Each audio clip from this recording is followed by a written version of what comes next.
apostle uMamtsibati egameni likaJesu. Siyaxolisa kakhulu okusho ukuthi banyamana uJesu Kristu inkosi. Ngibingelele bonke abafundisi, abomamfundisi nabafundisikazi egameni likaJesu, abasha, abomama abasiphelezele neyouth yethu encane egameni likaJesu. Siyabonga nje kakhulu uNkulunkulu okhulumayo uphindile wakaXhabana from ePine Town ebranchini yaseThekwini ngaphansi kobuholi bakaBukhoza uJesu Kristu inkosi. Ngizocela egameni likaJesu ukuthi sibe nomhlabeleli kunanga 79. After kulokuhlabeleli ngizocela ukuthi umfundisi obabuthonyane asikhulekele asivulele inkonzo yethu egameni likaJesu. Jesu Kristu inkosi.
Baba wethu sisizo siza kuwe emalanga nje uNkulunkulu sicela wena Thixo, sicela wena mthithileli, sicela wena uNkulunkulu sisizongena enkonzweni yokugqibela uNkulunkulu, siyacela Thixo wethu iba nathi uNkulunkulu, sicela usivule indlebe zonke imfundiso ezingene namhlanje, imfundiso ezayizona, imfundiso ezizawungena ngomso, mazihlale kuthi uNkulunkulu. Ndiyathandaza uNkulunkulu nantsi inkonzo yakho uNkulunkulu, siyayiqala ngokuThixo, siyayiqala uNkulunkulu, sicela ube nathi uNkulunkulu, usiphe indlebe zokuva, usiphe indlebe zokuva uNkulunkulu, singaphumi apha si-empty uNkulunkulu, singayazi ukuthi nabo kuthethwa ngantoni. Siyabulela wena Jehova, siyabulela wena mthithileli, siyabulela wena gorha lamagorha, akekho ofana nawe, sithembele kuwe uNkulunkulu, akekho ofana nawe, uJesu Kristu inkosi, uJesu Kristu inkosi, uJesu Kristu inkosi, amen.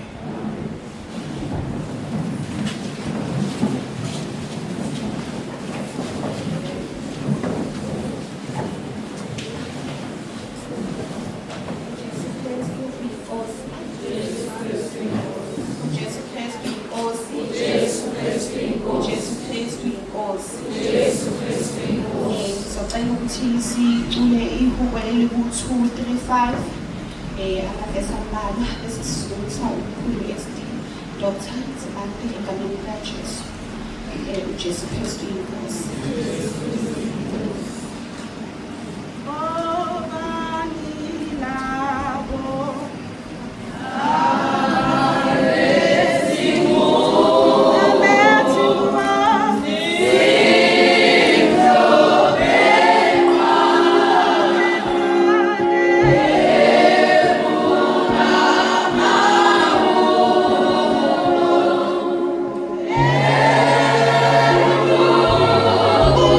Yeah.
sizozelwa nguye uJesu Kristu inkosi. uJesu Kristu inkosi. uJesu Kristu inkosi. Sinikeza udumo kuNkulunkulu, siyambonga ukuthi asihlanganise inkonzweni engunumber 5 yosuku, engunumber 3 kulezo engiqhamuka nazo, but unumber 5 yosuku. Siyambonga kakhulu uNkulunkulu ukuthi uhambe nathi kwaze kwaba la. Simbonga kakhulu nangalabo ababasebenzisile ekseni, just before lunch and after lunch, wakhuluma phakathi kwethu, onendlebe-ke uzwile. Siyambonga kakhulu uNkulunkulu. Ngingakaqhubeki-ke ngaze umsebuyile lo ekuthiwa ufuna indawo. Usebuyile khona beyofuna indawo udinga ukukhulekela. Futhi akabuyile asidlulekene. Uma uNzibande khona thimphela lithi yebo. Oh, ngicela ngaphaka nomfundo udinga ukukhulekela. Kufanele ngikhulekele umfundo nalo omunye engimbuzayo engazi ukuthi semkhohle ukuthi ubani yena. uJesu wami njalo uyaphila ngiyakwesa.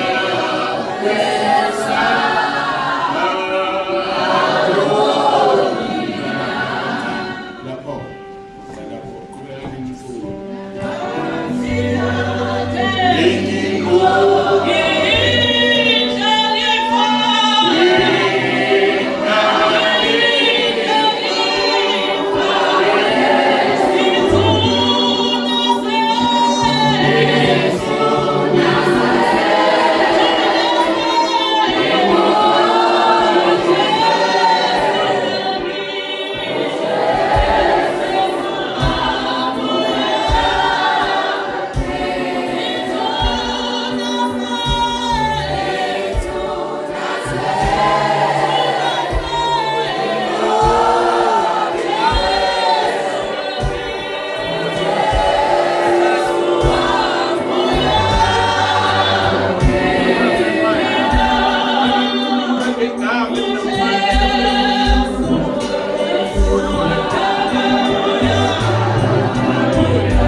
What a mighty God we serve. What a mighty God we serve. What a mighty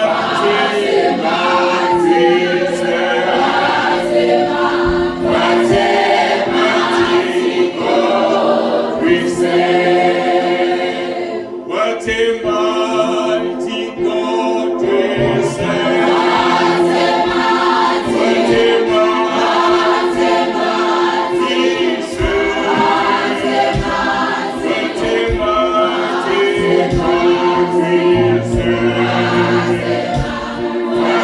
What a mighty God we serve. Siyambonga uNkulunkulu ngaphambi kwasezweni. Ngithanda ukuchaza ipolicy yebandla mayelana nomshado. Policy yebandla mayelana nomshado ikhuluma platform right yabantu abasha. Ngoba kuneyinkinga ezilokhu ziqhamuka engakwazi ukuzi-entertaina ngoba nginendlela uNkulunkulu angimisele yona kufanele ngiyisebenzise. Kunabantu abaqhamukayo athi umuntu kunomuntu wesilisa othi ufuna ukushada nami, angilindele ukutshela owesifazane mina ukuthi umuntu wesilisa ufuna ukushada naye. Angicade nje lokho. Kimina lo mshado wasehlathini mawufunda nje iBhayibheli umuntu wesilisa otshelwayo ukuthi ubani azoshada naye hayi umuntu wesifazane. Udalwe indoda kuqala base baphiwe owesifazane ngobambo. Alukwazi kubambo ukufuna umzimba olwaphuma kuwo kodwa umzimba ufuna ubambo lwawo. Azonke ngezwakalayo. So ningisizeke bafowethu, ningamsizi nje. Nazo ngitshela ukuthi ufike umfana la ufuna ukushada nawe. Noma utshela umfana ukuthi angeze kimi ngoba ngeke ngi-entertain. Umshado engushadisayo umshado ongcwele. Ngoba lo mshado ekugcineni kwawo kufanele mina ngiwubusise. Angikwazi ukubusisa into uNkulunkulu angayibusisile. uNkulunkulu wamshaya umprofeti owayethengwe ngemali ukuthi akayoqalisa uIsrayeli. Awukwazi ukuqalekisa into ebusiswe uNkulunkulu. Awukwazi ukubusisa into eqalekiswe uNkulunkulu. Siyahambisana wona. Ngifuna ningilalele kahle abantu abasha ukuthi siqhuba kanjani entabeni. Ngilindele ukuthi umuntu wesilisa eze kimi azothi uNkulunkulu uthi mayezongitshela ukuthi ngibona intombi ngiyayithanda not going to entertain that person ngoba ngisebenza indaba kaMashelana noMaqomane. Ngiyazi ukuthi uzongikhohlisa athi uNkulunkulu uthe ngoba vele angizokutesta ngifuni futhi ukutesta ngoba uNkulunkulu engimkhonza uzobadalula. Kodwa ngilindele ukuthi umuntu wesilisa eze kimi azothi ukuthi uNkulunkulu angishade noSibanibani bese ngimxosha ngimphindisele emuva ngithi awuhambe uyothandaza ngikunika u2 weeks usayithandazela wedwa ngingekho la. Ahamba after 2 weeks abuye athi hayi uNkulunkulu usasho impela ngishade noSibanibani. Umbuzo wami wesibili unazo eninkomo ngoba ngeke sikushadise thina siyibani. Kusasa la ngizothi manixabana athi vele mina ngikulobola ngalo jolelwa ibani ziphume imfihlo bese uthiniwe wena wesifazane uzodelelwa ngakho lokho. Yikho bedelelwa nje nalabo abanika abafana ilobolo. So wenza kahle wesifazane thatha imali nihamba ngilobolo ngoba izona yakashisa ukuthi uyoyithenga ithi ngiyithatha le mali ubuzwa ngithenga. Hey mayise nenkinga umuntu emshadweni fundisa ngicela ngithandazise umshado wami yabheda uzoze ubhede ngesekelo sawo sithini mayilobola wena asidluleke la. Umbuzo oqala unazo inkomo anginazo kodwa ngizolobola ngani hayi nginemali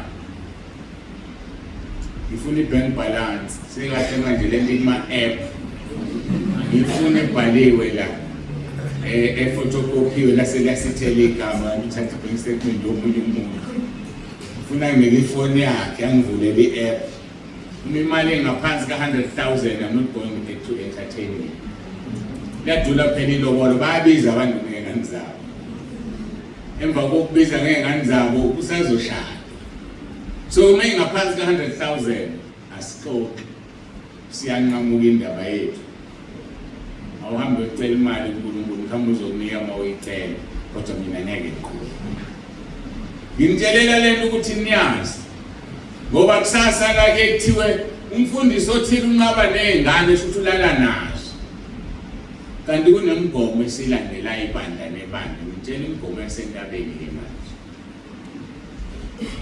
Ake sithi ibank balance ngaphezulu 100,000 noma inkomo uthi unazo. Maye nazo kufuneka ngoyibona ngobona uyise baba ezihamba lezi inkomela esibayeni ezakho noma ezakhe. Ngoba ngiprotecta nina amantombazana uzo engage la kuphela u5 years u-engaged. Akanayo imali yokukulobola. Umshado wenzeki. Hlazekani ibandla. Sofuna ngiprotect ibandla. Ngizohamba ngekhaya uthi unenkomo ngikhuluma nomuntu omdala ngitshela ukuthi unazi inkomo.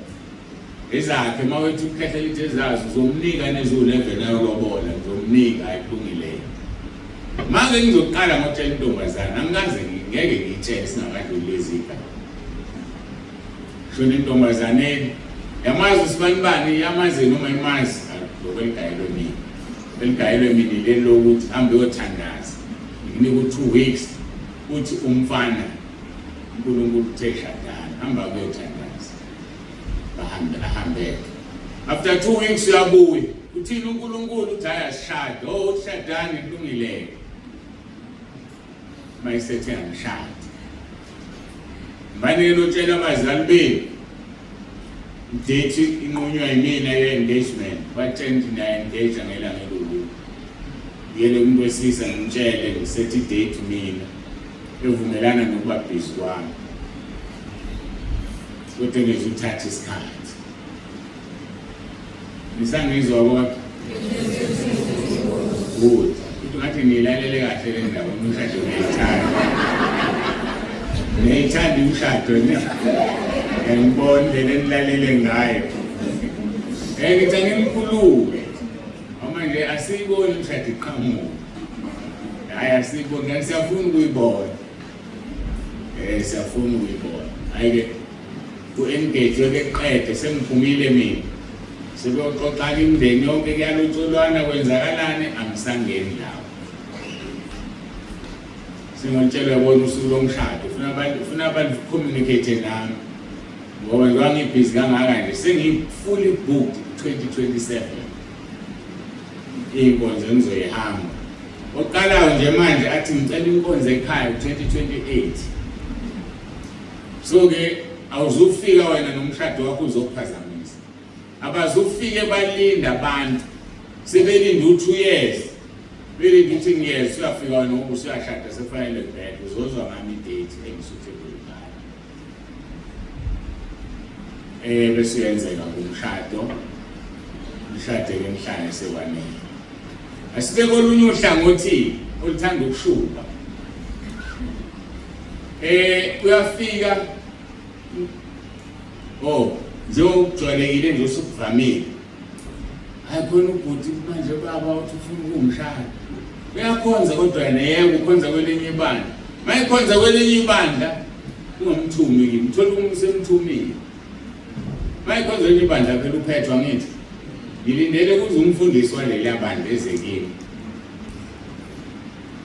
Athi insizwa yami babunsibande ibona intombi la. Angikwazi ukungenisa-ke ithi ubathandazile banjani angingeni lapho. Ngoba injani elinye ibandla. Ngizobiza intombazane ngibuza ukuthi umfundisi inkomo unazo lo muntu. Uzibonile noma inina njengebandla nizomlobolela. Funeka ngithushise lapho. Singadlali ngengane lezo engage unyaka wonke ihlezi. Baze balingeke balale bengashadile. Emva kwalokho ke singitshela intombazane khona usibanibani kwelinye ibandla igama lebandla linje kanje endaweni ethile bathi ke bafuna ukushada nawe thini ke wena hamba uyothandaza unika 2 weeks ubuyele intombazane after 2 weeks izongitshela ukuthi uNkulunkulu uyokuthini. So ngama magama uma kuumshado othinta abantu bamabandla amabili mina angicommunicate nentombazane yebandla lale. Angicommunicate nensizwa yebandla langale. ngilindele ukuze umfundisi kumina. Ngimtshelela ukuthi niyeke lento eniyenzayo ukumthumela abantu kimi. Angibafuni. Umuntu engimlindele insizwa yebandla la ezokhona kimi. Ngizwa kahle bazalwane. Ngoba yangashumayela ngalento ngizoyiphinda. Bayathanda abantu ukusikhohlisa. Kanti ufanele kwazi ukuthi awukhohlisi nini, ukhohlisa umoya ongcwele. And umuntu okhohlisa umoya ongcwele uyajeza. Why ngifuna insizwa izothi kusho uNkulunkulu ngoba ngifuna amasekonakele emshadweni. Ngithi angithi wathi uNkulunkulu uthe.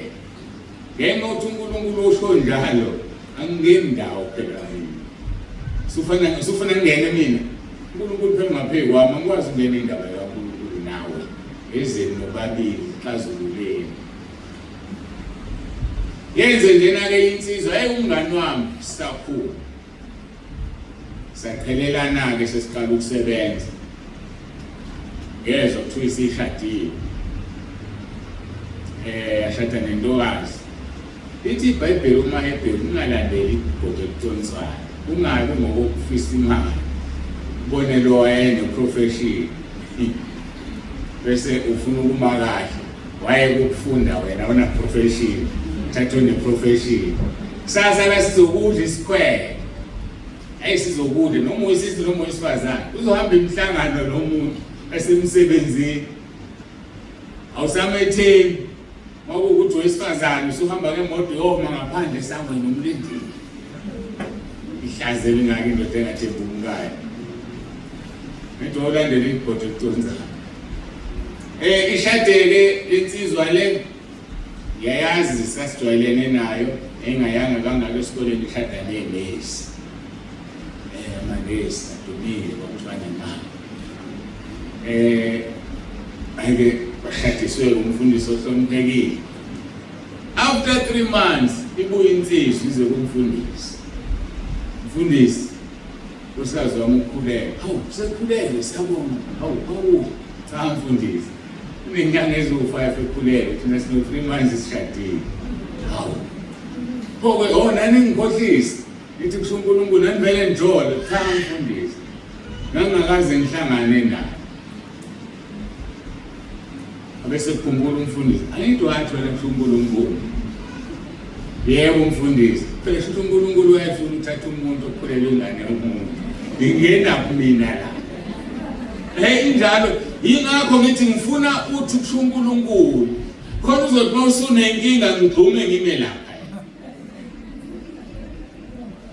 Washo uNkulunkulu ukhoze wathi sithathele umfazi oyisifebe. So uyayisho lo uNkulunkulu akusona isimanga. Hayi akusona isimanga. Athi umfundisi awumbize umakoti ambize afike. Hawu. Lento engizomkhana wakho ukhulelwe yebo. Isikabani isizwe. Hayi mina mfundisi ngangijolele kodwa bengeke nguye umshado usufikile. Manje ayibona ke lento. Injalo. So nami ngifuna into okuzothi mase kukubi ngithi angithi intombazana ngithethe uNkulunkulu. Yebo baba. Uzokuthwala ke kubi. uNkulunkulu uzokusiza. Angithi mfana uthethe uNkulunkulu. Yebo baba. Hayi ke mina ngikwazi ukungena la. Injalo ke le. Uprotectwa nina njalo. So jolani ke ngale. Bese ngiyongikhohlisa imfukusho uNkulunkulu uzonidalula. Ufise ngathi ngithiwa uzalwanga isikuhluphi indoda. Ngoba uthando lwenu lakhe ngothanda linaso isekelo esini. Ukhulunywa ngebala, ibala ke lelo. Noma lingafananga naleli likababushele mbeni ungikhumbuzile. Ngathi uyazi ke ngitshele labantu abasha. Ipolisi yasentabeni yokushada ngoba abantu abayazi. And bayangihluka. Lokho bengifonela noma ngifonele indoda engayazi. Uyakholwa insizwe yebo una umfundisi umfundisi wakhe azokhuluma nawe hayiwe. Akuyondaba uzoxoxa nawe le enihamba ngabe saphinda kuyo ababuyi ukhombisa ukuthi kukhona into engale. ayababuyi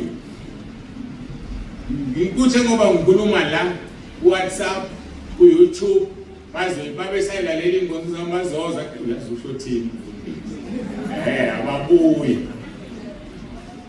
nanti elinye ilungelo lawo kuyabheda emhlabeni manje musujatshuliswa ukuthi kunensizwe efuna ukuthatha unelungelo lokuthi uyo-check i-status se-HIV unelungelo ngiyakutshela nje ngoba ngeke mina ngisho mina ngizohamba ngigcinela ilungelo lakho wena wesifazane ilungelo lakho wena wesilisa kodwa likhona leliqayikhona mase umtholile lo muntu ofuna umthatha ukuthi u-HIV positive awukwazi ukugqoka ngokuthe kusho uNkulunkulu kuyashintsha ngathi uNkulunkulu ngoba uyabazi abantu abapositive lately akasabazi manje sifuna abaqale bo-check-a ukubona uNkulunkulu athi nathi positive akasikhonzi lo uNkulunkulu ngeke ushintshe kodwa ilungelo lakho lokuthi wazi baqala ubusuku uzongena emshadweni ukhulelwe ngoba wena wesifazane utshelwayo hambe uyo-check-wa zonke izinto HIV positive awu kanjani ngoba hambe ngaze mhlawumbe indoda yokuqala le uthi ujikela kuyo ithi ayinama ngazi mina ngiyiphilela uthi wena nanti wayelahla ngelanga lomshado before kushada kusaxoxa ukuwena ukuthi kupho okuthandayo noma uthanda ukuthi umfundisi before ngiyokhuleka ngitshela i-status sakhe which is wrong ngoba ukwazi ukufuna i-status sakhe usayokhuleka sumhambela phambili uNkulunkulu yamazi uzothini kusho ukuthi lo wakho vele ufuna ukunqaba wena ufuna ukuthanda yayibona iqayi lento le iqayi impela kodwa nje ilungelo lakho wena ukuthi wazi bese sizalana ngisebenze i-insurance over 21 years ayakhupha ama-results ngeke ngiyanise ngamanga izazi ukuthi ngipositive ngiyalinganisa mhlawumbe ngithathe nangumusa imali kuthiwa ayitheze onenkulu umfumbathisa imali asambe ndoda siyo-check ahamba check abe negative lalela-ke musa sokunike i-ID yami angikhulumi phela kwamanje ngiyalinganisa i-age gap enkulu angikhulumi nto yamanje ngithatha i-ID yami phinde odonsa igazi kuleya lab khona kuzophuma ama-results anegama lami kodwa kuyo ngawakho uwona engizowukhombisa intombazana ijabule ithi usibanibani is negative kanti akumina o-negative umusa ngegama lami so-ke uma wena ufuna uku-exercise that right yokuyo-check-a igazi ngizokhipha abantu abawu-2 owesilisa ohamba nowesilisa nowesifazane niye endaweni eyodwa niphathe ama-ID yenu nifike nigadane phela ngithi akukashada phatha ama-ID yenu fike kubonakala ukuthi thatha i-ID yendoda kwadonsa igazi lendoda nowesifazane kuthatha i-ID yowesifazane kwadonsa igazi lowesifazane bese kuyahlukwana ngelanga lama-results baya kanye bobabili bafuna babuze ukuthi aphuma nini ungadili uma kuthiwa after 3 days exactly after 3 days ngoba make naya 7 days later usefikile oyedwa owa-check-a bheda wadonsa futhi ayakhupha le nto nihambe niyo-check-a nobabili nikhanselishwe ilungelo lakho ngeke ngingene lapho kodwa ngokulekelela ukuthi li-exercise seningizwilele kunjalo-ke entabeni makungewona lokhu ngiyabonga mangekona nje lokhu ngiyabonga kangangokuba sengiyayirevisitha lento yabantu avele bakusukele nje behambela lapha ehlathini ngoba bekwazi nencwadi zokushadisa bawenza banesiteli isishadisi umbuzo wami omkhulu uthi mangibashadisa labantu ngithandaza ngithini ngophela bayiqomanele beze kimi ngoba nginencwadi yokushadisa ngithini mina ngempela ngibusisa into uNkulunkulu angabusisa iyangifupha lefoni engapha angazi inkinga yikho sengishiyele lapho kuyimusa uboyibheka na uthi ayitishi itishile le kade imele buka le ithi 39 minutes le ithi 23 dali jamile angazi wenze njani so yikho ngiphetha u2 senze ngenze isithathu ukuze imali nale ingenwa leso sifo ikwazi ukuthi isize le lapho phansi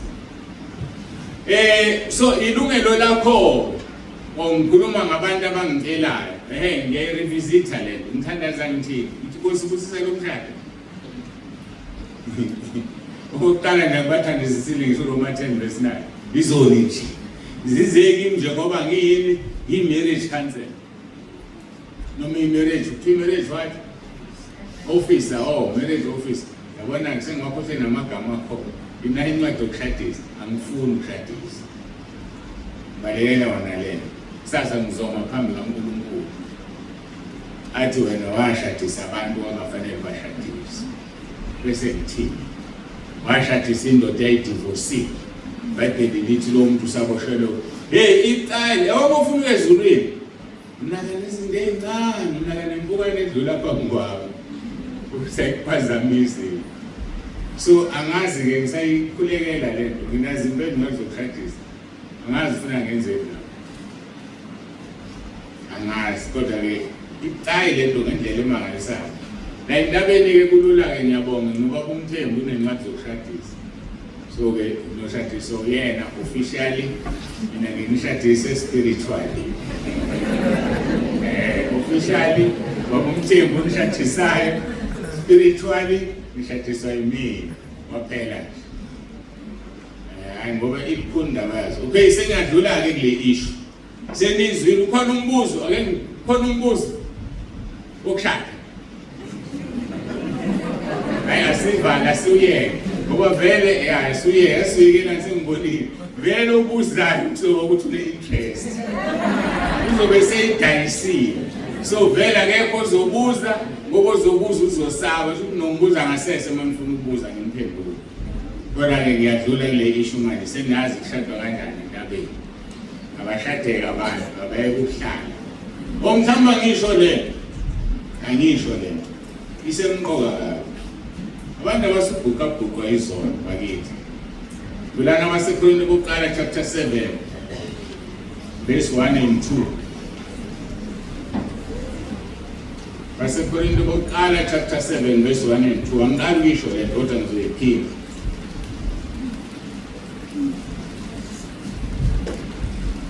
ngoba inkonzo zabasha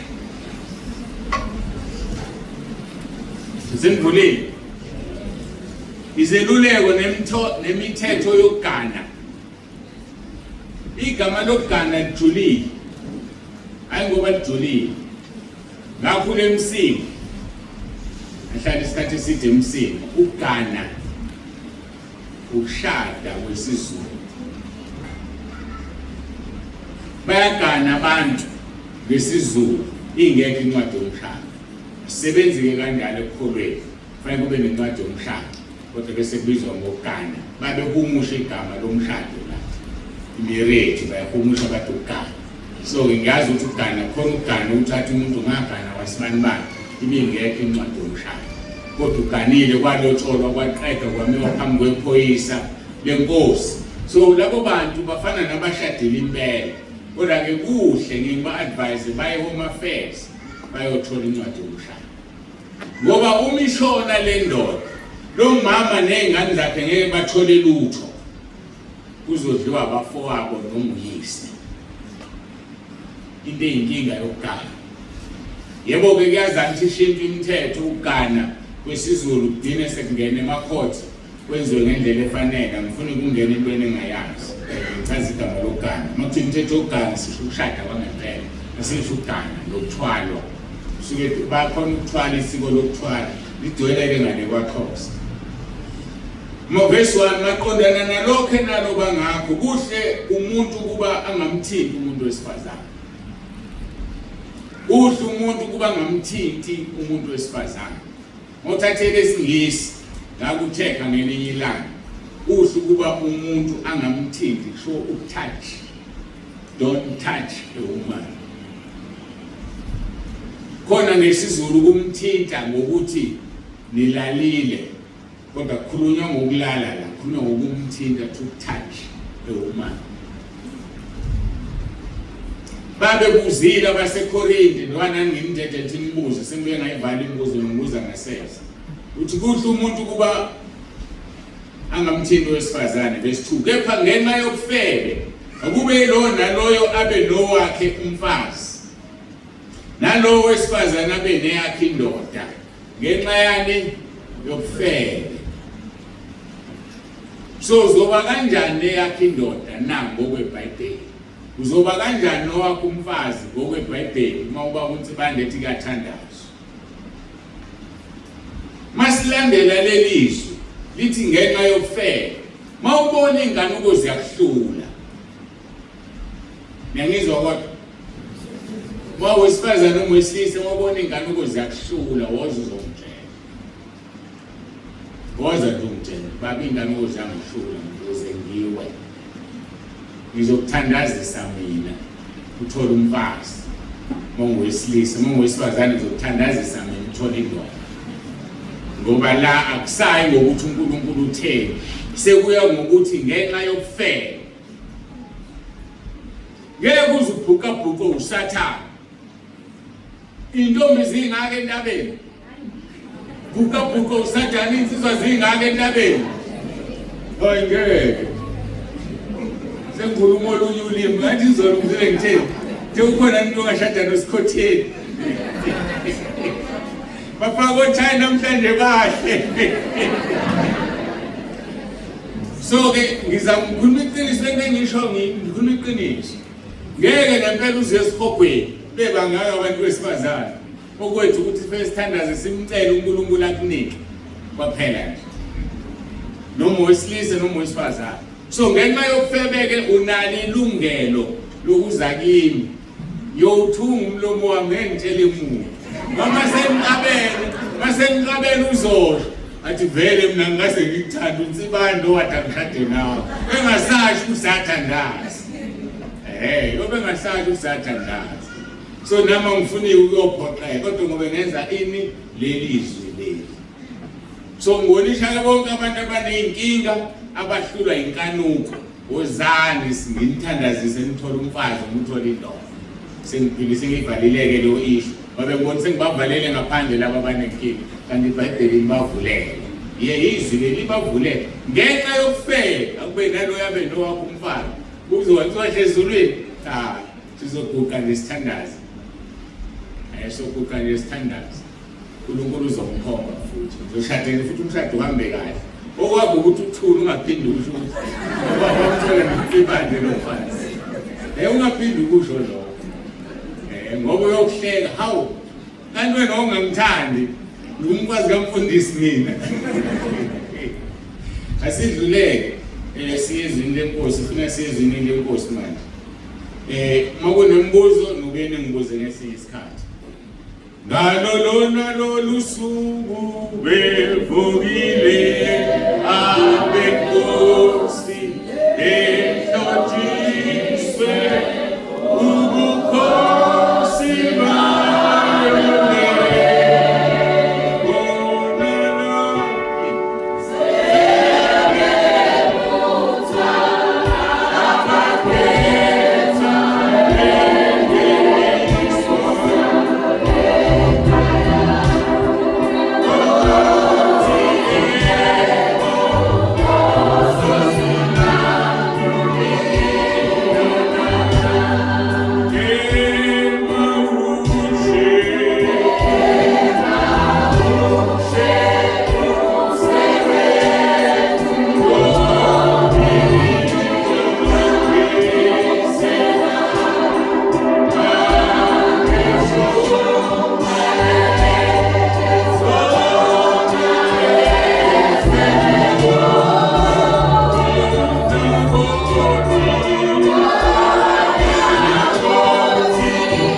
egameni likaJesu ophilayo siyacela Nkosi ube nathi manje kule nkonzo. Ngiyakhuleka Nkosi ukuba ukhulume ngomoya wakho oyingcwele uzambule nakuyo le nkonzo yokugcina yosuku. Sinikela kuwena-ke Nkosi uqobo lwethu ukuba uNkulunkulu nomusa ngomoya wakho oyingcwele uzambule ukhulume yala yonke imimoya amandla obumnyama wanasabela uJesu Kristu inkosi. Amen.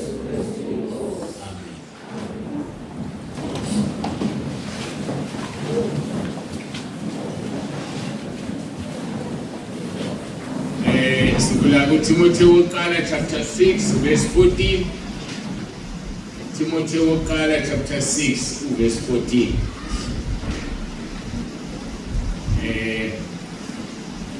Phela wenze nje musa uqale phansi inezelo play esuqala phansi wangqala inkonzo nala ngqale phansi ngoba izosuke idini beyinde kakhulu lapho ingabe isa forwardela uma ukuthi ngidina ngisebenzisa yona qalile la kodwa ngiyabonga. Fundeka-ke kanje verse 14 ukuba ugcina umyalo ungenabala ungenakusoleka kuze kube sekubonakaleni kwenkosi yethu uJesu Kristu. Uma ugcina umyalo udina kuze kube sekubuyeni kwenkosi yethu uJesu Kristu. Hayi ubuye uwendleleni ushayeke phansi. Ngijika-ke nje lapho ukudinwa inkosi ngoba kuzobe sesiphetha ngikho ukuthi kusasa sokhuluma ngokuthi ugcina umyalo ungenabala nakusoleka kuze kube sekubuyeni kwenkosi yethu uJesu Kristu. Kahle-hleke le ndaba esikhuluma ngayo esiqala enkonzweni eyizolo nasekuseni nabazalwane abaqhubekile bebesakhuluma ngayo iqala kuverse 11. Ngivule kakhulu lena manje yenze ngathi kudumiso ngale mic yami. Le ndaba kayiqala kuverse 11 ngesihloko esithi ukukhonza uNkulunkulu ngesiminya. uNkulunkulu ukhonzwa ngeqiniso. Mawunesikhathi sokudlala ngokukhonza uNkulunkulu kuyihobi kuwe ukukhonza uNkulunkulu usendaweni errong. Mawusekhaya lezwi usegroupini errong. Mawu-YouTube uvula inkonzo errong. Ivale ukuba abanye abefundisi. Ngoba asinaso isikhathi sokudlala, isikhathi esiphelile inkosi uJesu yabuya ifuna uzolanda ibandla layo. So mayibuya izolanda ibandla layo izolanda labo abaserious ngayo. Hayi abantu abadlalayo. And mawudlala ekholweni uzilandela nje iqalekiso. uJesu Kristu inkosi. uJesu Kristu inkosi. Sikhuluma-ke ngokuthi ungabi nakusoleka, sikhulume kanjalo enkonzweni edineni yona ekuseni. Kunezinto kufanele uzibalekele, othi uma ungazibalekelanga bese uba nokusoleka. Khona izono ngeke uyinqobe. Njengoba fast 40 days. Khona izono ngeke usinqobe. Ngoba sinqobe. Mawufunda baseKorinte bokuqala chapter 6 verse 18 isitshela ngesono ongeke usinqobe esibalekelwayo. Balekelana ubufebe. Zonke izona zenzayo umuntu zingaphandle komzimba. Kepha wenza ubufebe wona owakho umzimba. Ubufebe imizwa into esemzimbeni wakho. So ukwazi ukubalekela umzimba wakho. So isono sobufebe siyabalekelwa. Bantu besilisa sibashaya ngamehlo. Uma uqhamuka ubona intombazane ihlezi kabi ubheka le wena. Ngoba uma ungabhekile izovuka inkantolo usuwile nje. Siyabalekelwa. Endangazi ukuthi kusokwenze njani umuntu wesifazane emayihlezi kabi. Ubona abazi uthi drive emgwaqeni concentrate emgwaqeni nangu umuntu umisa amadoda uthe uhlezi umuntu wesisenze njani balekela ukufeka ngoba ngeke ukunqobe ngoba uplan ikhawuza nje bizisime so isono ngeke usinqobe lesi isona esibalekelwayo enkulula kabukuwa kuso ngoba ngesikhathi umbone ehlezi kabi ubalekisa amehlo uthi Sathane awuphinde ubheke bonile nje ufake iphende ebomvu ngesikhathi uresponde kule voice ubheka kwesibili usuwile kufanele uhambe uvume isono hayi usuwile wena kufanele ungayilaleli le voice noma ngabe ulibonile ukuthi libomvu kodwa usaphinde ubheke ngoba uwabheka usuwile so lithi zibalekela ufebe ngoba zonke izona zenza umuntu singaphandle komzimba kodwa wenza ufebe wona wakho umzimba ngoba ufebe kusemzimbeni wakho iyo lento yenza uJoseph abaleka ashiya ingubo yakhe ngoba kuyabalekwa uyabaleka nobungcwele bakho nabesifazane kuyabashaya lento yabo yamehlo ngoba uSathane usebalimazile abesifazane bebelimala ngento eyodwa bona bashaywa ukuzwa ngendlela make kwathiwa nje azinyathela ngabantwana uselimele usezibone mkhulu usezibone emuhle usenqonyiwe yena usefisa ukuthi udlule kahle kahle usekuqomile wena uthi usukwanqoma izitho kuphela yike uNkulunkulu izitho azifihli mhlambe beningazi nabesifazane ziyabawisa abantu besilisa izitho zabo ngelinye ilanga uzofika ezulwini ngeke ngayisho lento thola amadoda amaningi alale nawe ngenxa yezitho zakho fihla izitho zakho uNkulunkulu mayethi akafuna ubona izitho zomuntu uzama ukuba umuntu ngoba uNkulunkulu uyazibona uyazazi akanankinga nezitho zomuntu enganje bangimile lana ubona amaphapha konke ngaphakathi so zasifihlela uNkulunkulu izitho ngoba yikho into angayiboni sifihlela ukungalimazi omunye umzalwane seneze mhlambe umuntu enga-understand mayethi akafuna ukuzibona hayi ngoba engaziboni uyayibona ubona ukuthi ayikho into angayiboni emzimbeni wakho kodwa uvikela laba abanye abazolimala ngenxa yezitho zakho yithi angisho lento ngoba sinenkinga umuntu wesilisa kunezinto ayinga-understand zomuntu wesifazane nowesifazane mhlawumbe lokho eyibuza hawu mfihla izitho kodwa zivikelwa njengakuthelayo izitho kwabanye abantu besilisa zivusa impanuko njengesifuba i-cleavage veza i-cleavage wena sumlimazile loyo mzalwane uzoyesihogweni maye iqhubekisa umuntu eziza ngaye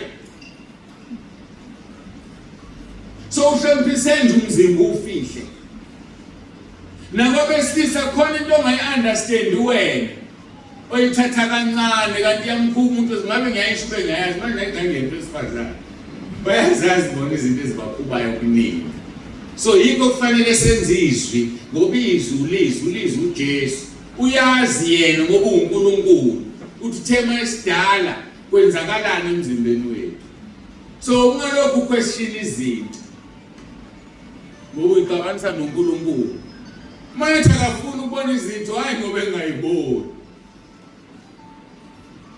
hayi ngoba engayiboni uyazazi isidala uyena nje so yenza izwi uma izwi libeka kuqaqe ukuthi akafuna ukubona izitho yenze njani dedele nje ingubo ihambe phansi shanele uma ukuthi yashanela ngithi uzoyiwasha kanti uyinubunwele ingubo ufuna uyigqoka kaningi tidedele ngishanele iclean ngathi udinile ukuyigqoka namhlanje kusathi uzokugqokela phandle uma uyinuka kuphela inuka lingeni ezulwini yikho ngithi ngiyambonga uNkulunkulu anginike ivangeli eliseBhayibhelini kukhona abantu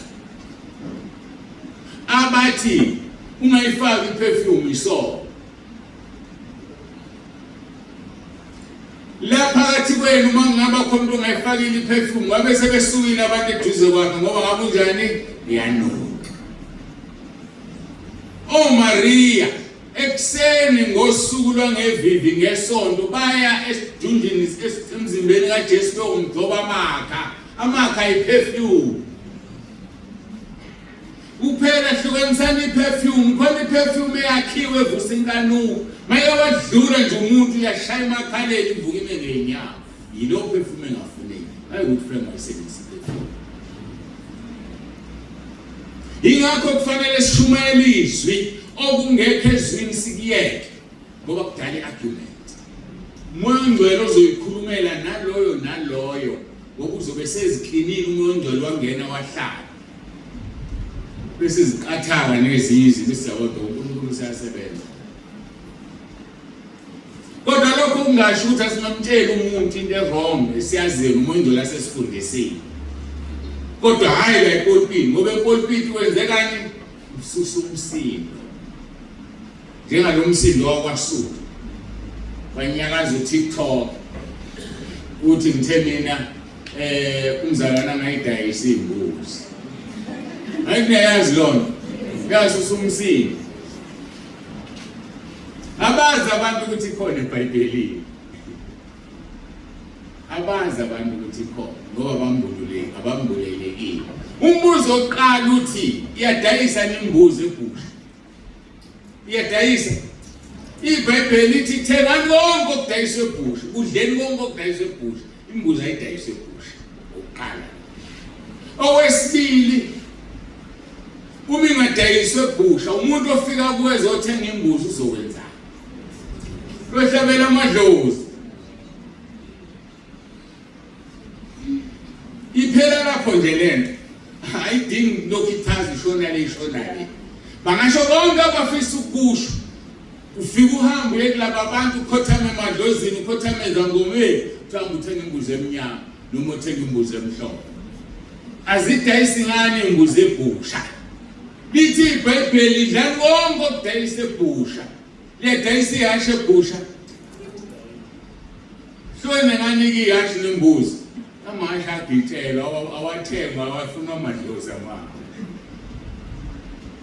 so abantu abangambulelekile bese besho noma yini mina ngiyambonga uNkulunkulu anginike ivangeli elisezweni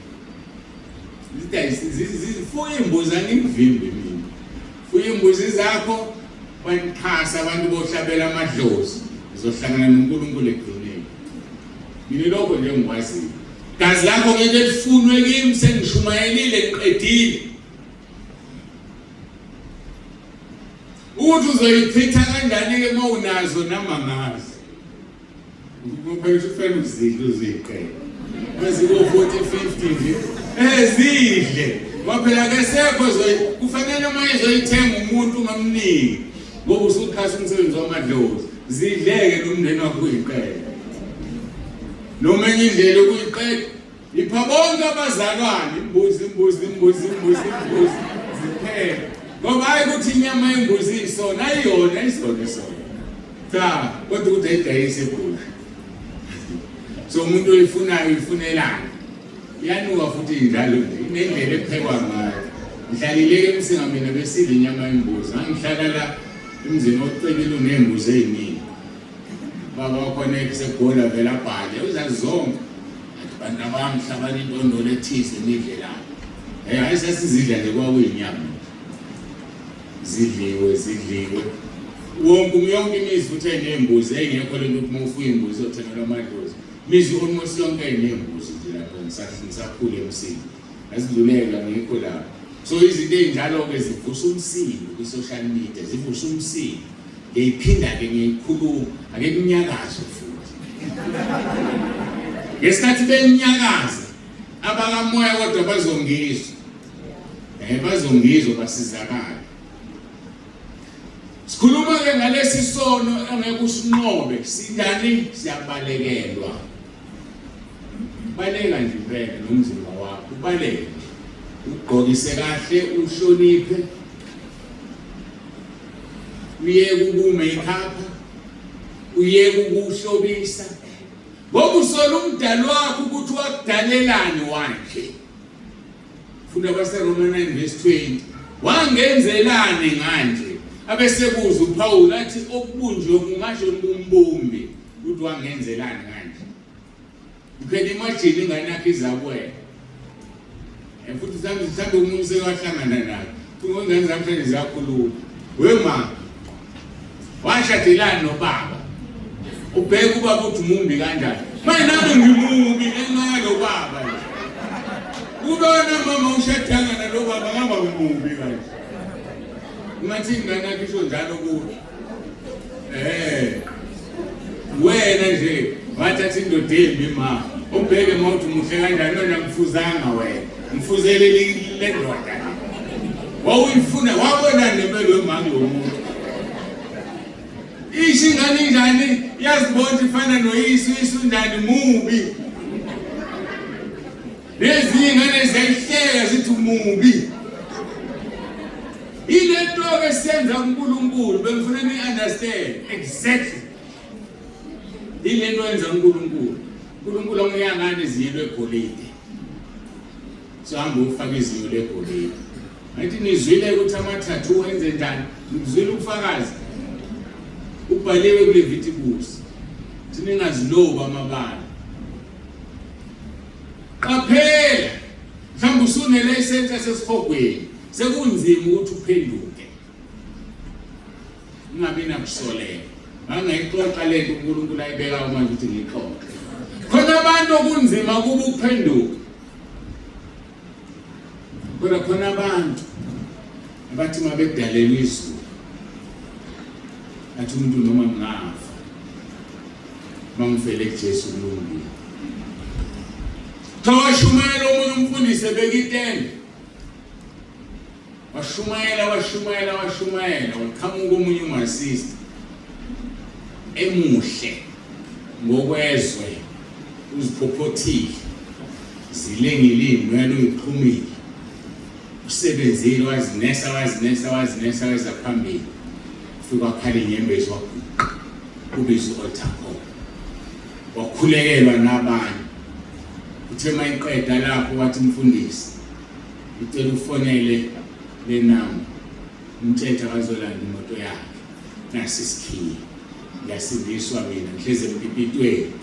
Indoda inemali. Ngithengele nanku message sokwawe ngaphandle. Ngeke ngisawudrive amamswana. Ungakwenza wena lo.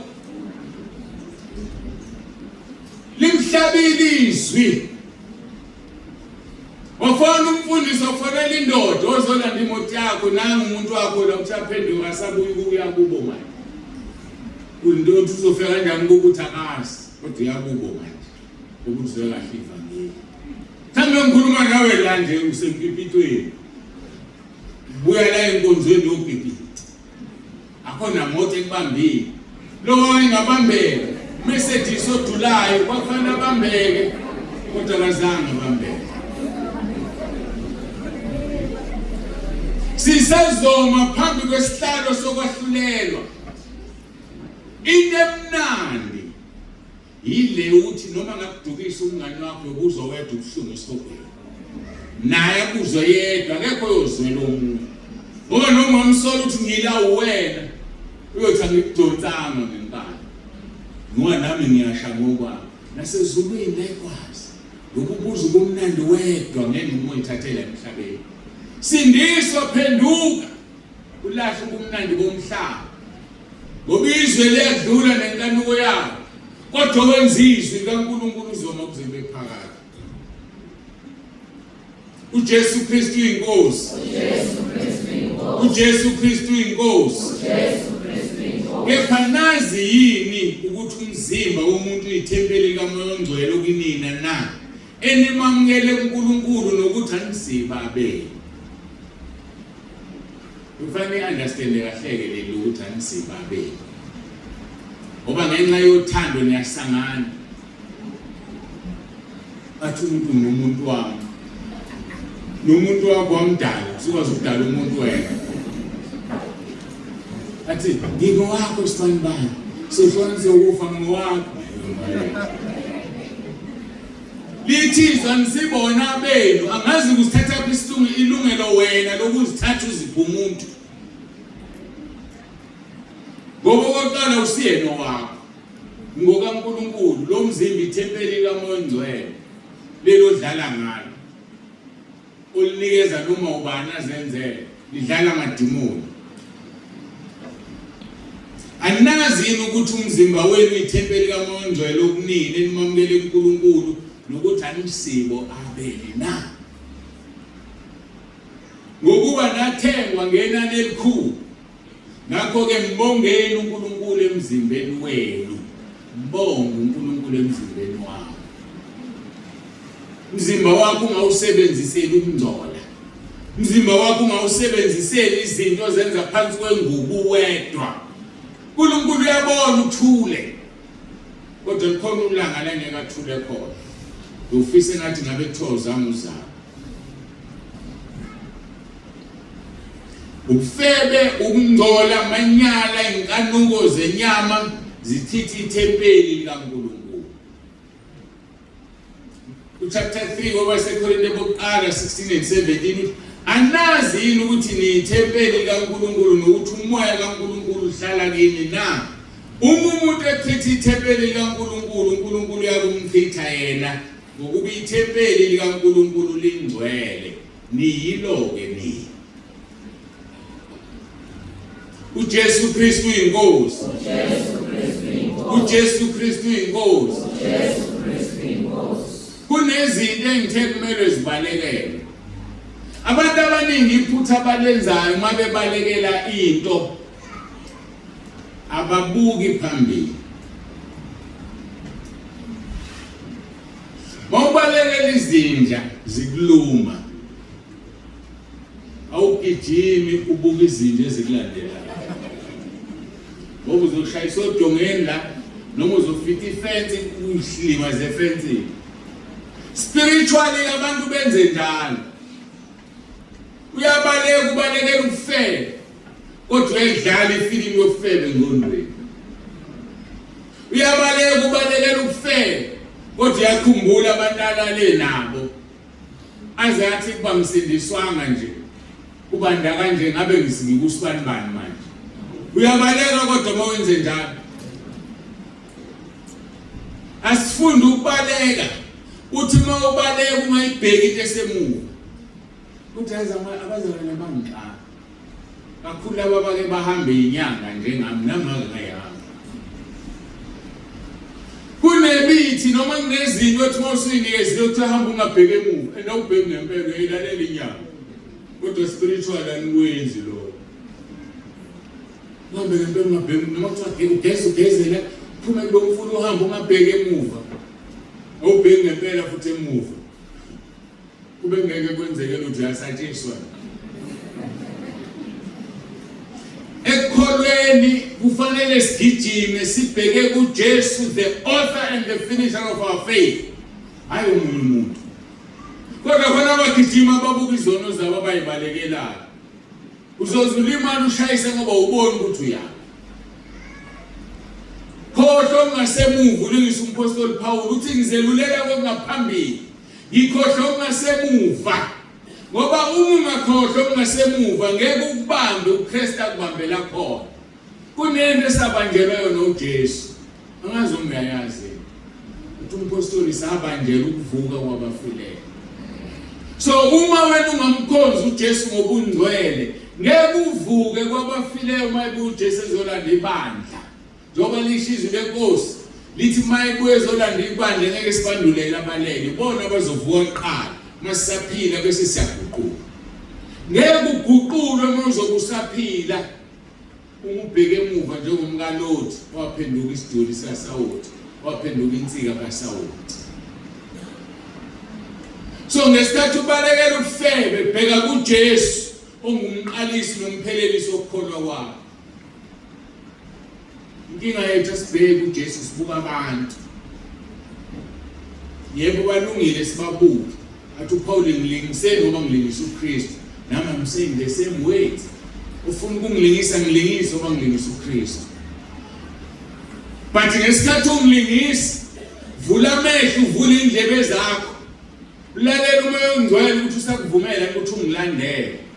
Ngoba maye ngishaya uSathane, ngeke ngibone. Na uzokushaya ngokulokhu uvala amehlo ulandelana nawe. Ngithini mangisho njalo? Sibalandela abefundisi bethu, but with eyes wide open. Ngoba engavuleki amehlo uzothi usathi ulandela umuntu kusezulwini akusebheke esogwini. Ingakho kufanele sibheke kuJesu. Lento ukuthi ngibhekeni ngilishola ukuthi ayikho into engifihlile, ayikho into enginamahloni ngayo mangibheka mawuthanda. Ngizama ukuchaza lokho. But ngi-encourage ukuthi wonke umuntu akabheke kuJesu. Ngoba nami ngibheke kuJesu. Ngoba sifuna ukuya ezulwini, yena yedwa indlela neqiniso nokuphila. Ngizobanda kayona indlela. Ngayibona iqiniso, ngayibona ukuphila. Loyo uJesu kuphela. So asibukeni yena-ke bazalwane. Uma-ke ubaleka, akube nento oyibukayo. Hayi ubheke emuva. Ngoba lento usuke uyibalekela usuke uyishiya ngemuva. Uthi uJesu sibekeleni ingcebo ezulwini ngoba lapho kunengcebo yakho khona ilapho inhliziyo yakho yoba khona. Ingcebo yakho isebhenki kodwa ufuna ukushitha ibandla awukodwa u5 million yami ebhenki uzosala udloba na ungoza ume kancane susele njalo. Ingakho kufanele sizibekele ingcebo ezulwini. Ngoba manje ingcebo yakho isezulwini mase uzoshitha ibandla yokuhlwitha ungabe nankinga. Ungabe ngisho nengane zakhe enhlizweni ngoba usuke ukhala. Khalelele ingane yakhe na 2 months oyishiyayo. Kanti siphelile isikhathi sasemhlabeni. Ngakho-ke makube nento oyibukayo, oyifunayo, noyijongayo ezovala isikhala salento oyibalekelayo. Inkinga siyabaleka kodwa sizivalile isikhala sento esibalekelayo. Sivale isikhala ngoba yikho vacuum. Asikho isikhala esingenalutho emhlabeni. Ngoba nginibuka nginje bonale ngathi akho lutho phakathi kwethu kunomoya. Ngoba ayikho into empty la emhlabeni. Uthi uJesu maniphume idimoni, umuntu liyahamba indawo ezomileyo lifuna indawo lingayitholi. Bese ake ngiyobheka la ngiphume khona. Liyafika khulutho. Wena usanibela ukubuka izono zakho ubuka phambili. Bese hey ku-empty la hambela namadimoni awu7. Kube ukugcina kwakho lokuqala.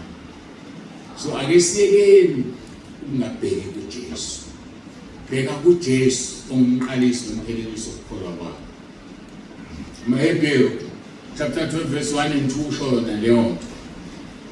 Uthi ngakho lokhu sinefe lingakala ufakazi lesihaqileyo masilahle konke okusindayo nesono esithandela kangaka kithi sigijime ngokubekezela kulokhu kuncintisana esimbiselwe. Sinefu lofakazi. Ushilo uqolisile. Wathi afisa ukubuyela kuyagogo. Athi wegogo angiwanga wathi ngizowa. Ngisekhona uJesu. Yofakazi lawo abaqeda amandla othi mawuthi uyazama ukukhonza uNkulunkulu yabazobani ngisebawo kodwa uzolunga wena. Vala indlebe zakho, zivale izindlebe zakho. Ngakhumbula lolu limi lwezulu selilahlekile. Bese lesilahlekile izulile amadlebe noma izindlebe. Oh ngcono mina niyazi. Kone suku sebethi amadlebe awesilwane. Umuntu onezindlebe. Hey babi. Ngimfundise lezulu. Kunalenga ngithi ngane kwaneke ngoba lento engizoyisho ngayixoxelwa angikholwa ukuthi iqiniso, kodwa there is a moral kulesi story, kunento ezofundisa. Khohlwa ukuthi yenzeka noma yenzekanga naka lento ekhulunywayo. Thokoba nomncintiswano ngelinye ilanga wamaselesele. Wathola ufika qala phezulu kwi-top uzothola umkhomelo. Ayazama amaselesele ukugquma egijima sakugquma. Elinye mayigqume kakhulu liyabuya lisagrebhini uthi lishaya phansi. Lilodwa elafinyelela phezulu ongahluleka. Kugcwele kubukelwa kuthiwa akho selesele lingafika lapha. Fike endleleni khona amagama discourageayo khona encourageayo. Mase luwinile leli libekwe la libuzo. Yini ekwenze wafika lapha? Isilemlini ikhanda. Ngalizwe endlebeni. Alibezwanga abantu discourageayo. Lafinyelela. So endleleni yokukholwa uvala izindlebe zakho. Uvula amehlo. Gijima ubheke kuJesu.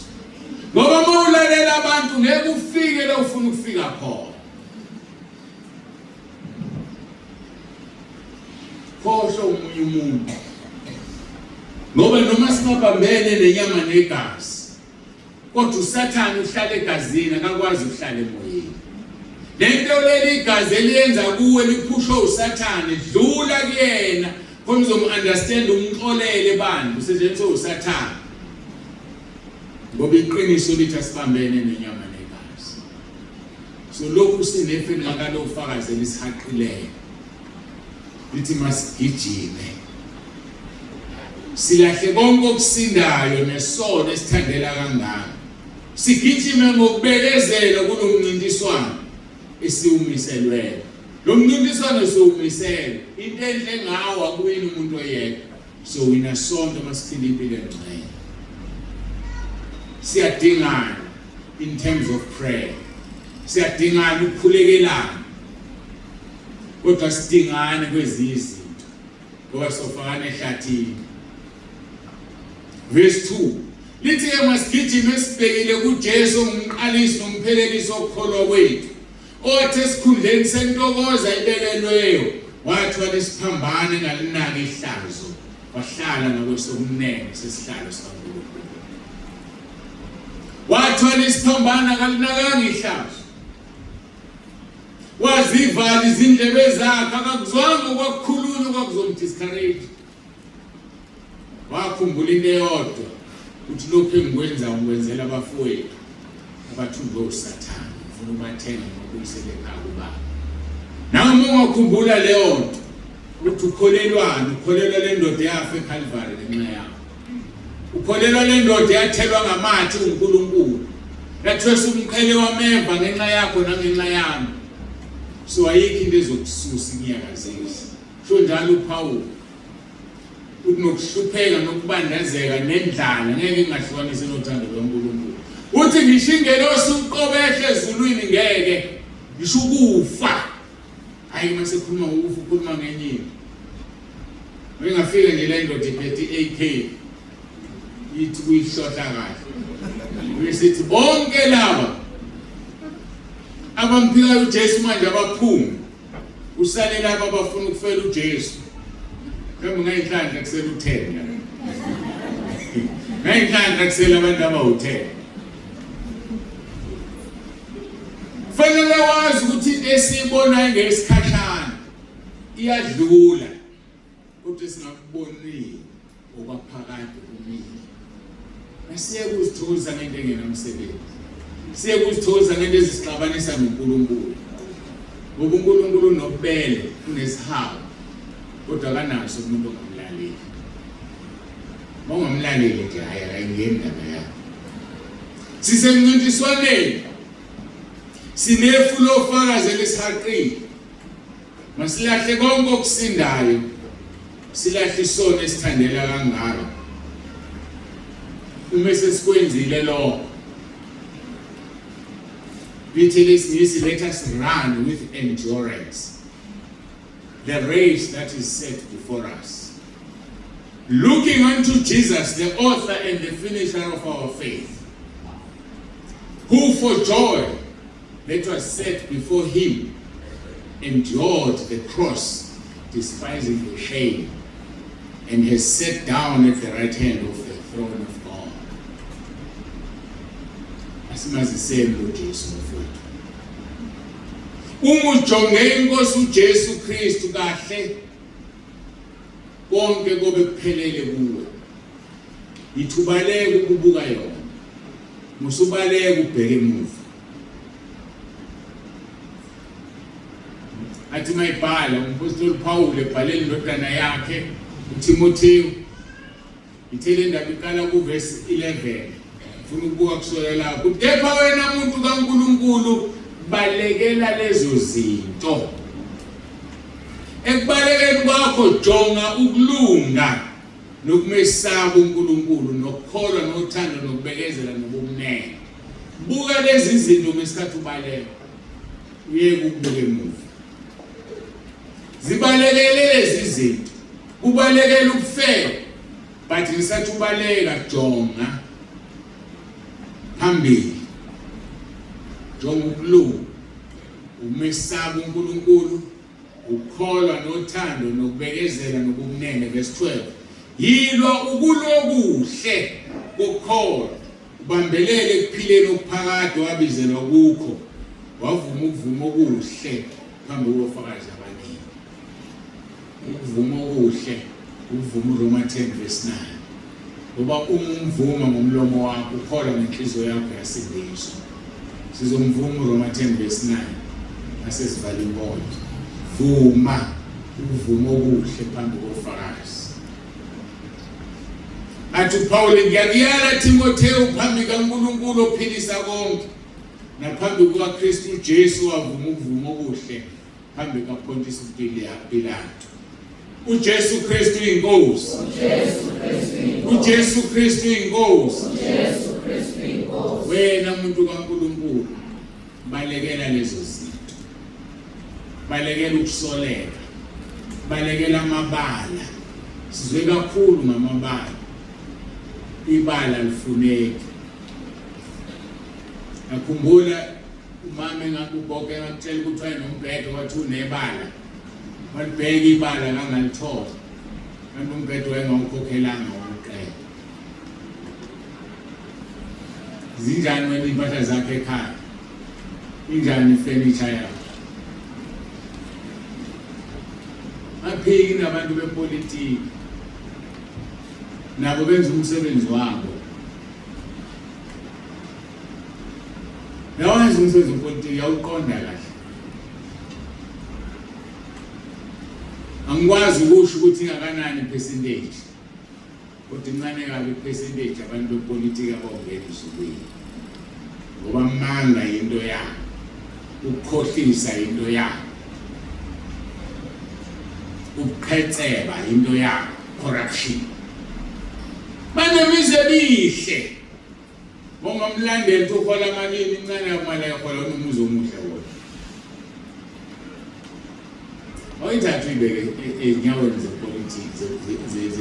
ze-politician. Siwakhile nangu umuzi uspende 2 million. Yafika insindiso.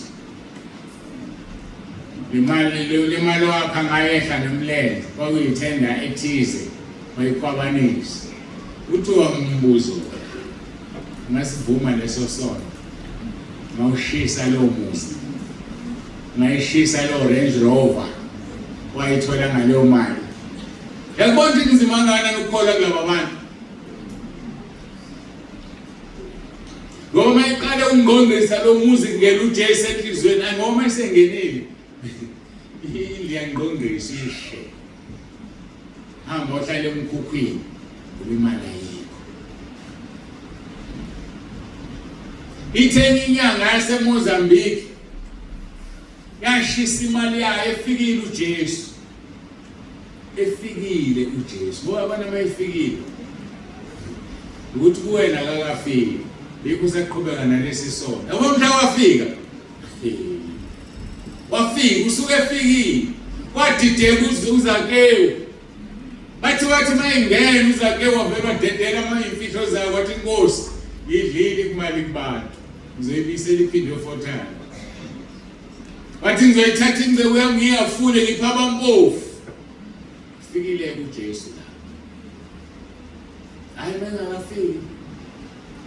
Le nyanga le yona ebekufakazi ithi ayenza 8,000 rand an hour. 8,000 rand an hour times 8,000 or 8 hours. Malini. Imali yakho engasayifaka ebhenki ngendlu nje la iphosa khona. Wafika uJesu. Umthanda ngokuyayo ngoba ithwani ngonyama esizakaJuda mayisifikile kudeda zonke izinto yamthatha eyithatha inyanga efaka esikhobheni yasha amaqede wamkhipha bayayikhalela inyanga wathi shisa le ndlu nale mali yonke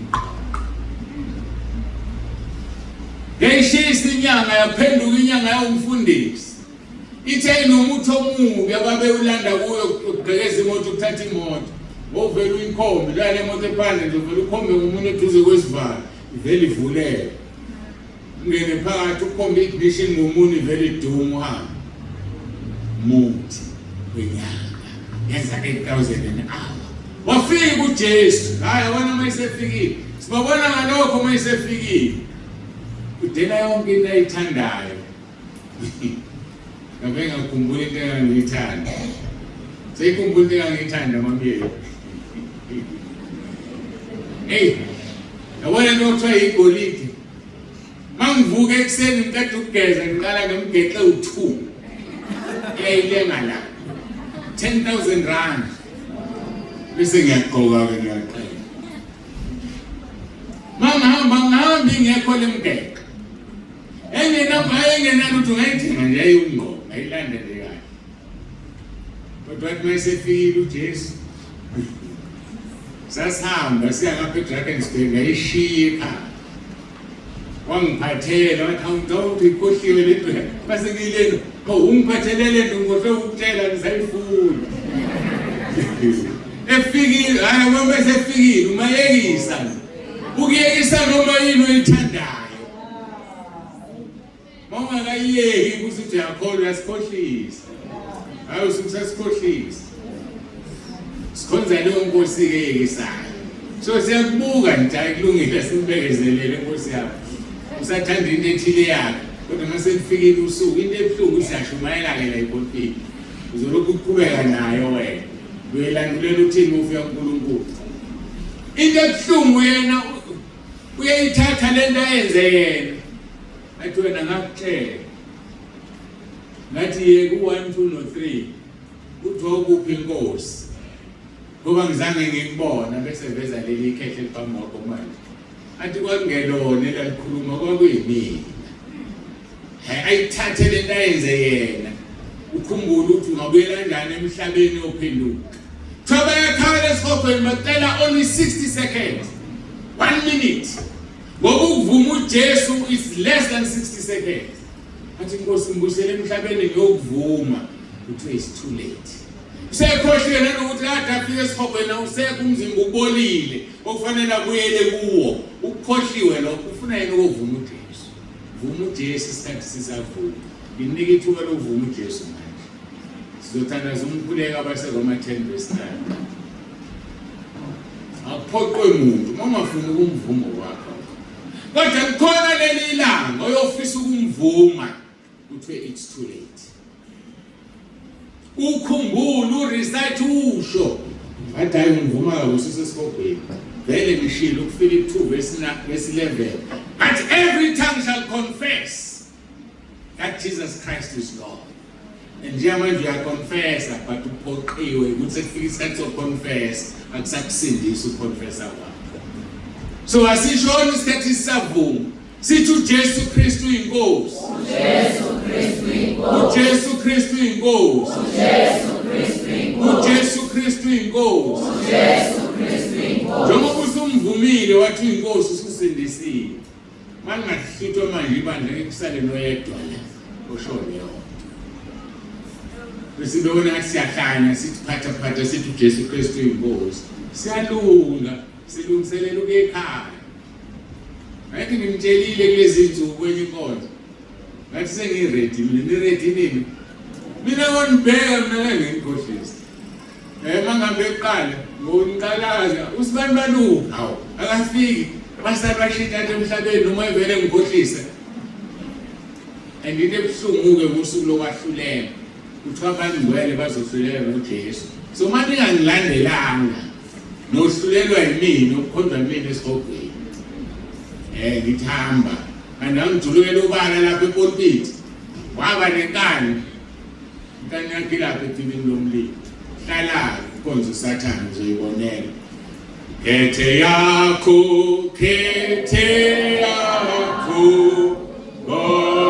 ngobindlela simbi khethe yakho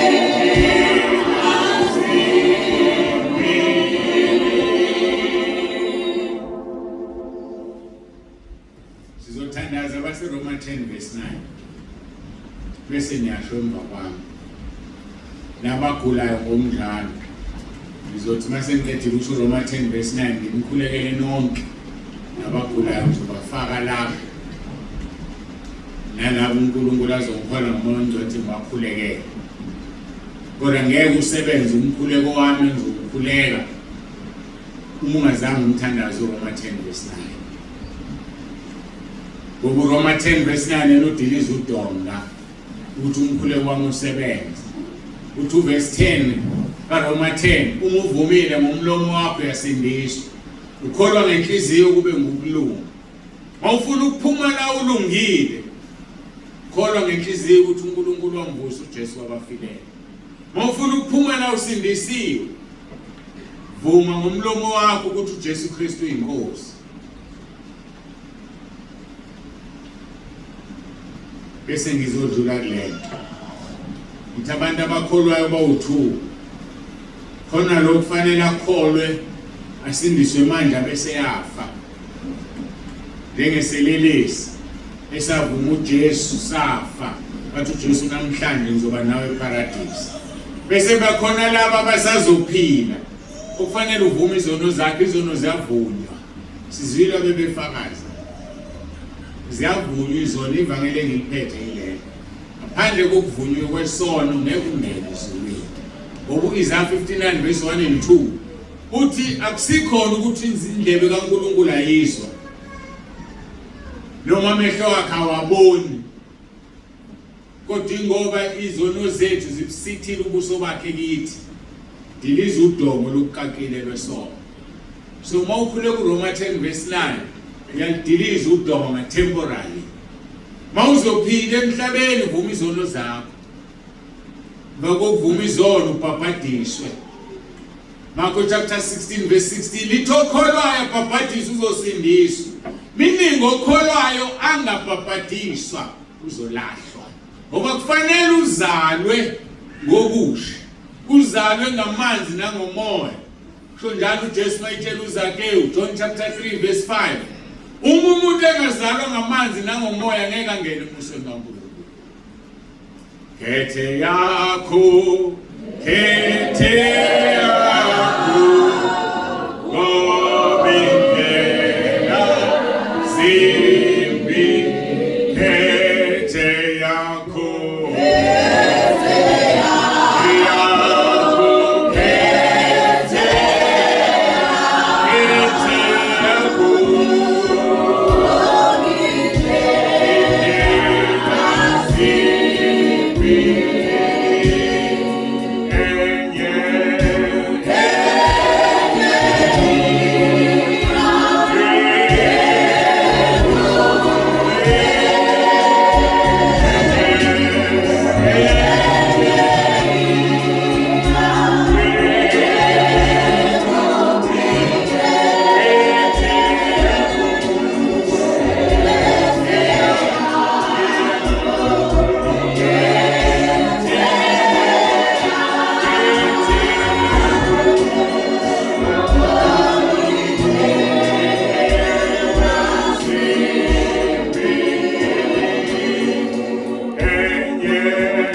sithandaze. Nkosi Jesu, ngiyavuma ngomlomo wami ukuthi uyinkosi. Ngiyakholwa enhlizweni yami ukuthi uNkulunkulu wakuvusa Nkosi Jesu kwabafileyo. Ngiyakhuleka egameni lakho Nkosi Jesu ukuba ungisindise. uSathane angimfuni, amadimoni angwafuni. Ngiyacela Nkosi Jesu phathe impilo yami, ungikhulule emandleni kaSathane, ungilondoloze Nkosi Jesu, uzungivuse ngosuku lokugcina. Ngiyabonga egameni lakho Nkosi Jesu. Amen. Ngimkhulekeleke sisaguqile. Baba, egameni lomfowethu Jesu, nanti ibandla lakho, namba abantu abasha nabadala sebethandazile Nkosi. Abase Roma 10 verse 9. Ngiyacela wenza uverse 10 wakhona uthe umuntu ekholwa ngenhliziyo kuba ngokulunga, uvuma ngomlomo kube ngokusindiswa.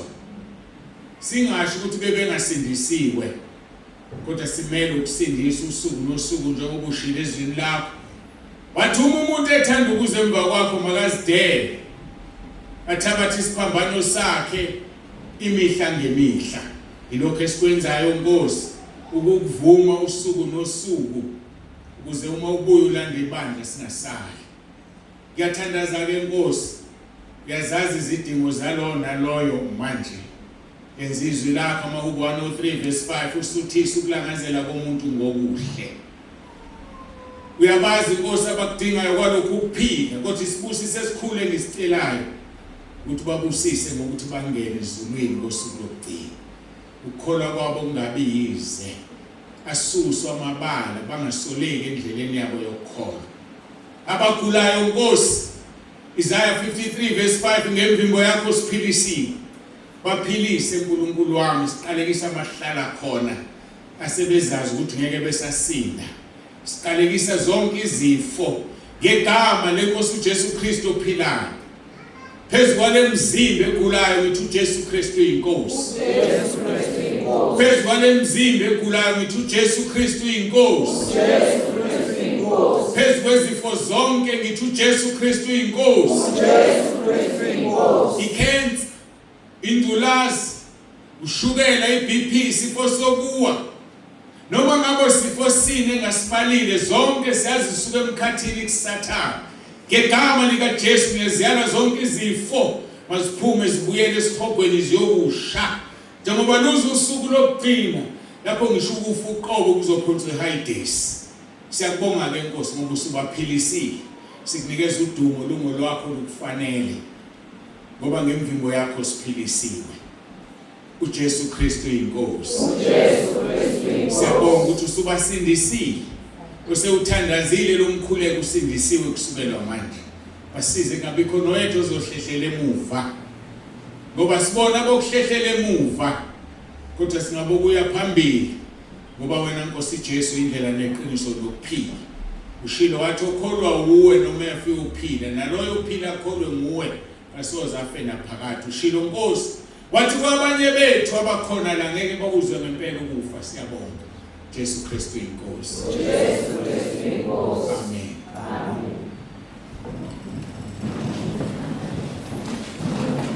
Uyinkosi ephakemeyo,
Sambonga kuNkulunkulu ubuyisela konke kumphathi wohlelo ukugcinwa inkosi kusasa 8:30 ngiyafisa ukuthi siqale ukuze uma kungenzeka shawu 11 konke kuphelile abantu abahambayo bahambe bafike kusakhanya emakhaya kube yilabo abaya kude kakhulu abangeke befike kusakhanya kodwa ke sehlobo 8:30 ushaya sekuseni kakhulu uyisela konke kumphathi wohlelo siyambonga uNkulunkulu uJesu Kristu inkosi siqona ekhaya ngithi Yeah.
inkosi. uJesu Kristu inkosi. Ngizocela ukuthi-ke inkosi sifikile emaphethelweni. Ngizocela ukuthi ubaba uJali esibusisele konke, ephinde sibusisele nokudla.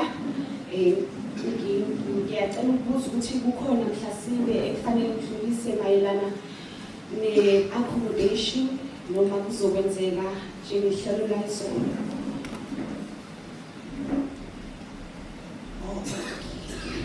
Okusho ukuthi kuzohamba ngendlela ekuhambe ngayo izolo. Ngizocela nje ukuthi ubaba asibusisele bese-ke sicela umkhulu esibalela esibusisele inkonzo.